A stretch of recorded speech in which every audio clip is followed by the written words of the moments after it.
Tanglefoot. This is a golden ale with hints of melon and pear developed from the fermentation.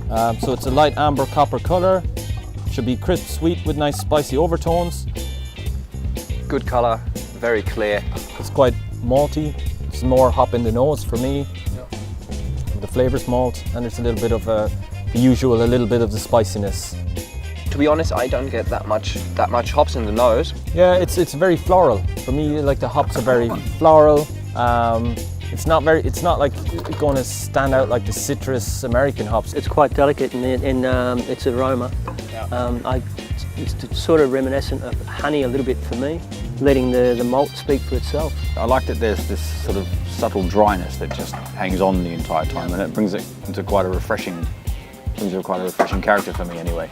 The single standout point about this particular beer is its spiciness and its mouthfeel, the way it leaves your mouth at the end. FURSTY FERRET. It's a tawny light golden brown. It's got delicate spicy hop flavours, malty and sweet bitter balanced. Straight off, colour's lovely. And we get that caramel straight in the nose.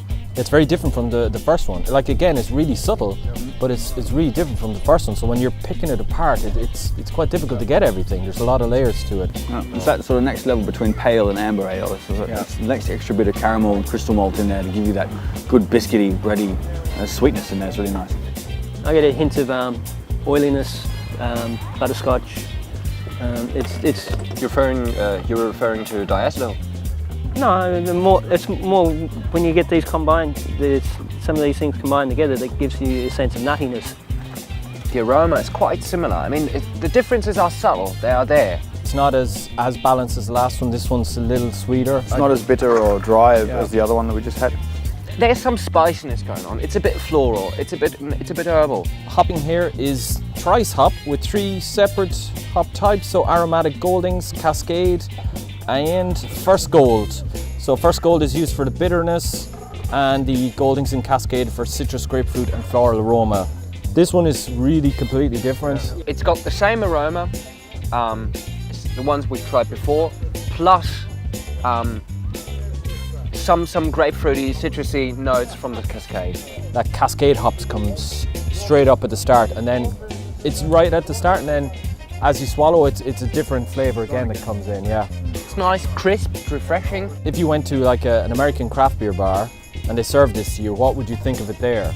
You wouldn't expect something like this. But if you go to England and you get it, it would be fantastic. They are really classically English in that floral, lightly spiced kind of way.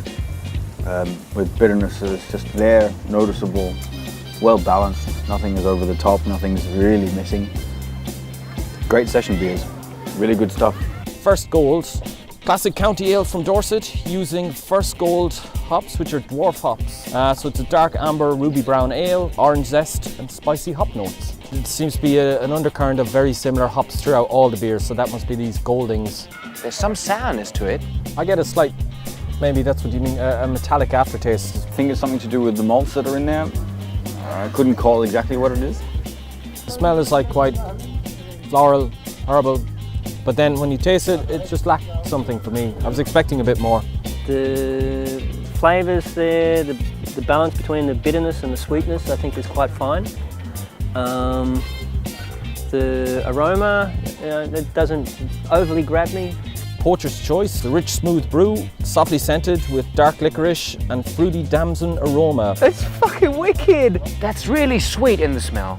There's a lot happening in the nose of that. It's really, like you could smell that from a foot away. This is one gorgeous beer. That's amazing. That is amazing. Give me a gallon of this one, please. So you get the plum character in there. It's got hints of cherry. It's got the hints of licorice. There's a lot going on in there. It's well balanced. It's refreshing. It's slightly sweet. The aroma is nice. There are many layers. This is one brilliant beer. BLANDFORD Flyer. This is a spicy ginger beer. So looking forward to trying that. It's going to be a sweet ginger with a strong spicy character. Oh, I like this already. It's got a peppery hint to it. It's got the ginger spice notes to it. It has a little bit of clove character to it as well. It's got a biscuit character to it as well that comes through. It's like a What's a gingerbread man? The body on this one isn't nearly as thick as in the other beers we've tried today. It layers itself as you drink more of the beer. That layers itself on your palate and starts to build up more of the ginger character and nature to it. I think this is the winner of the day. Poacher's choice all the way. I mean, it's just very, very exciting. It promises a lot from the aroma. It keeps most of these promises. It's fairly sweet, well balanced, very, very exciting beer. Well, if I was on Gilligan's Island and this was ginger, I'd be a very, very happy man. FURSTY FERRET for sessionability, and I like the Poacher's Choice for something new, something a bit rich. Like I said, dessert beer, something that's, you know, head sweet. I really like that licorice in there. Fantastic. I think the Poacher's Choice was by far the best. I think it's going to be an excellent beer to give to people who say they don't like beer, because it's completely different from what you would expect from like a Pils or something. Yep. So definitely Poacher's Choice, but I do think the Hopping Hare is a close second. So I like the Hopping Hare as well.